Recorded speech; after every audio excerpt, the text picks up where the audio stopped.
lot of times, the concept of treating husbands with respect is misunderstood amongst us Muslims. We tend to believe, just like everyone else earns our respect, so do our husbands. While it is natural that when someone does something remarkable, immediately your respect for that person escalates, the reality is that no matter how much we admire someone, once we start living with that person, his or her flaws become apparent. If they fall short from the standard we have put them, they become undeserving of our respect. And sadly today, that is the way many of us view our husbands, undeserving of our respects. Therefore, after some years into the marriage and seeing all their flaws and how they at times fall short in their duties or act in contrast to their words, the respect disappears completely.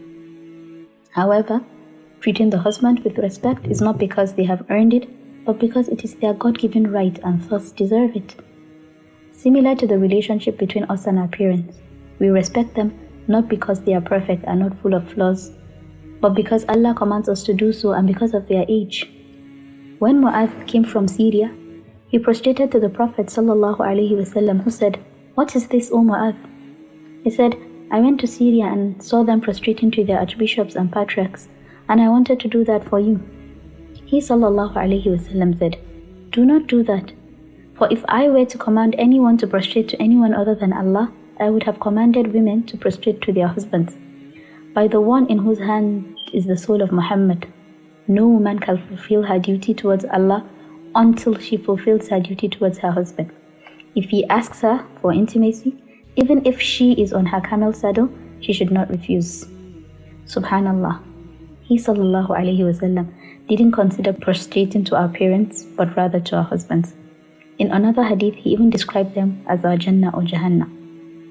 Ahmad and Al-Hakim narrated from Al-Husayn ibn Muhsin that his paternal aunt came to the Prophet ﷺ for something and he dealt with her need. Then the Prophet ﷺ said, "Do you have a husband?" She said, "Yes." He said, "How are you with him?" She said, "I do not neglect any of his rights except those that I am unable to fulfill." He said, "Look at how you are with him, for he is your paradise and your hell. That is the cause of you entering paradise if you fulfill his rights, and the cause of you entering hell if you fall short in that." These ahadith all tell us that we shouldn't wait for them to earn our respect before we can give it to them. Again, our husbands do not have to be rich for us to respect him. They don't have to buy us fancy gifts for us to respect them. The mere fact that Allah subhanahu wa ta'ala has chosen them to be our imams makes them everything. They make them deserving. A sister's husband might be the most irritating human on earth, but he's the one Allah chose for her.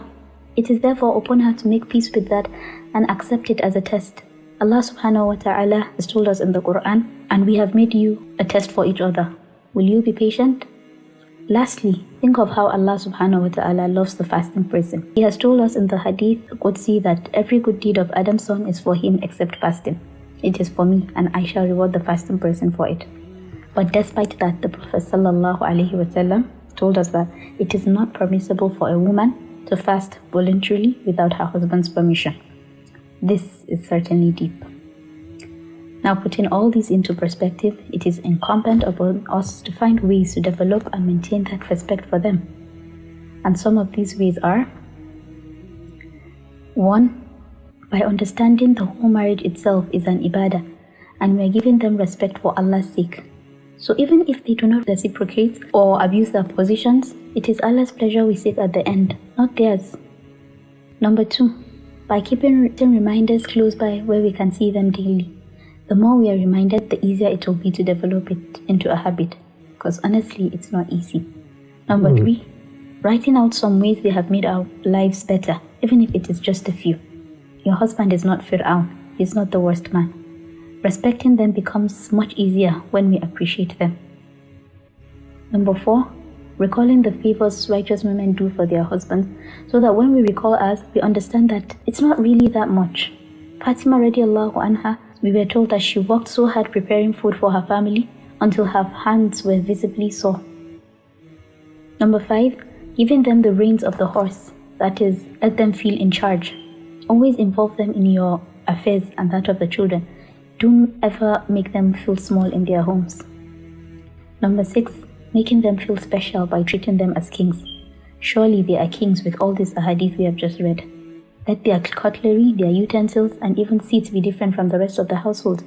This will go a long way in helping our minds develop the respect needed.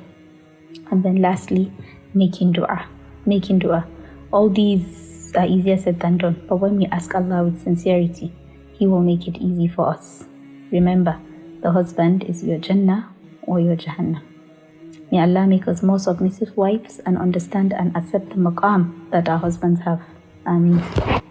If you have benefited from this video, please subscribe to our YouTube channel, The Deensisters, to help us make more videos. You can also get yourself or a loved one a valuable item from our charity shop from bit.ly/dscharity_shop. Jazakumullahu khairan.